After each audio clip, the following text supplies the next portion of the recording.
నెల్లూరు జిల్లా ముత్తుకూరు మండలం పడమటి నాగుల దరువు ప్రాథమిక పాఠశాలలో శుక్రవారం మెగా పీటీఎం 4.0 ఘనంగా నిర్వహించారు.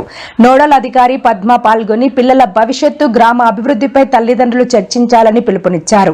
హెచ్ఎం పెంచలయ్య జీఎఫ్ఎల్ఎన్ పథకం ప్రాముఖ్యత తెలుపుతూ 80% మందికి తల్లికి వందనం అందడంపై విద్యాశాఖ మంత్రి నారా లోకేష్ కు ధన్యవాదాలు తెలిపారు.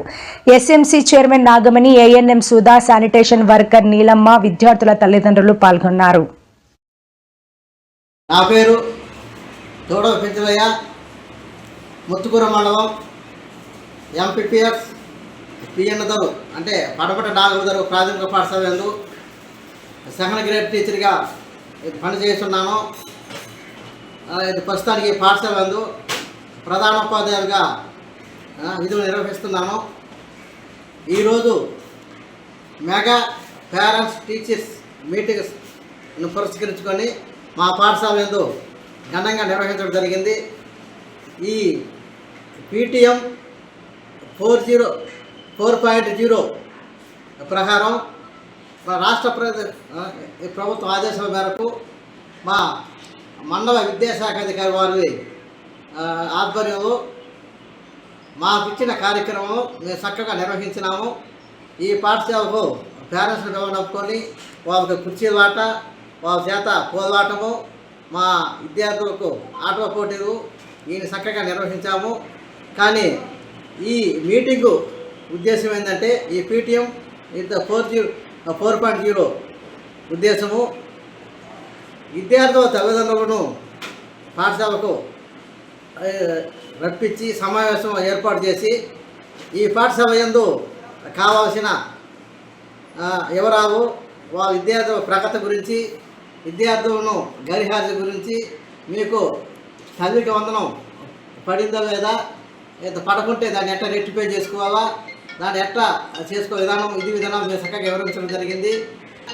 ఇది లీప్ యాప్ ద్వారా మా పాఠశాలలో మేమంతా డౌన్లోడ్ చేయించి దానికి సంబంధించిన అన్ని లీప్ యాప్ ద్వారా మేము చేసి పేరెంట్గా దీక్ష యాప్ గురించి కూడా వివరించడం జరిగింది.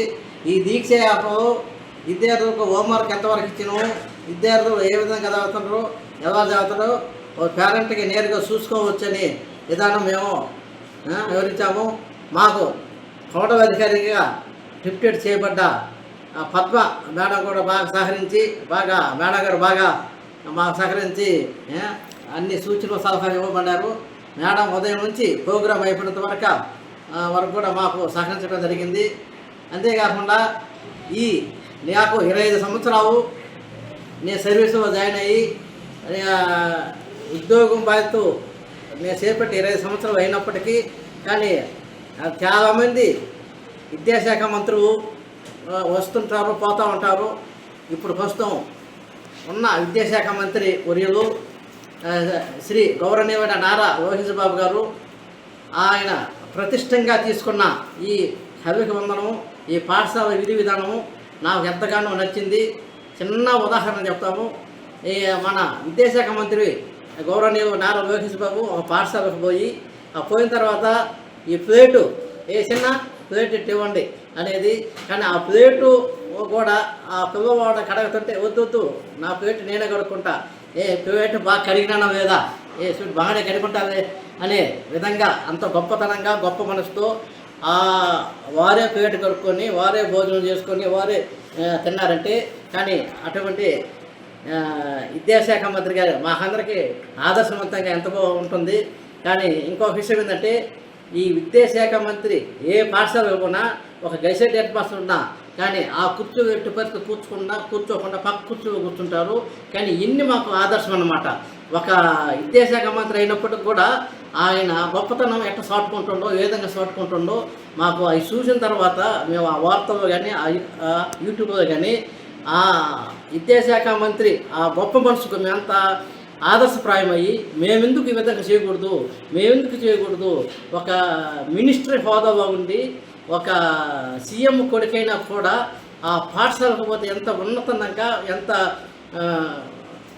ఒక ఉన్నత స్థాయి అయినా కూడా ఎంత ఇదిగా ఉంటాడు అనే విధంగా మేము చాలా సందర్భంలో చర్చించుకోవడం జరిగింది.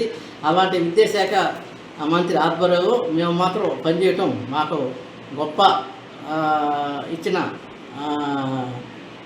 విధానము. అందుకని మా పాఠశాలలో ఈ పీటీఎం 4.0 బాగా జరిగిందని మేము భావిస్తున్నాము. మా పాఠశాల అలంకరణ అంతా ఇట్లా మేము చేసుకున్నాం. ఇది ఈరోజు కార్యక్రమం గురించి చేసిన అలంకరణ కాదు, ఇది మేము మొదటి నుంచి చేసుకుంటూ ఉంటాము. నేను ఎఫ్ఎం డిఆర్పిగా పనిచేశాను, ఇది కేఆర్పిగా పనిచేశాను. అవన్నీ నేను టీచర్కి ట్రైనింగ్ ఇచ్చే స్థాయిలో ఉన్నాను కాబట్టి నా పాఠశాల బాగా కాకుండా బాగుండదని నేను నా పాఠశాలను చక్కబెట్టుకొని నేను చేసుకొని ముందు స్థాయిలో ఇతరికి ఆదర్శవంతంగా అవ్వాలనే ఉద్దేశంతో నేను చక్కబెట్టుకుంటాను. ఇది జై భీమ్, జై హింద్.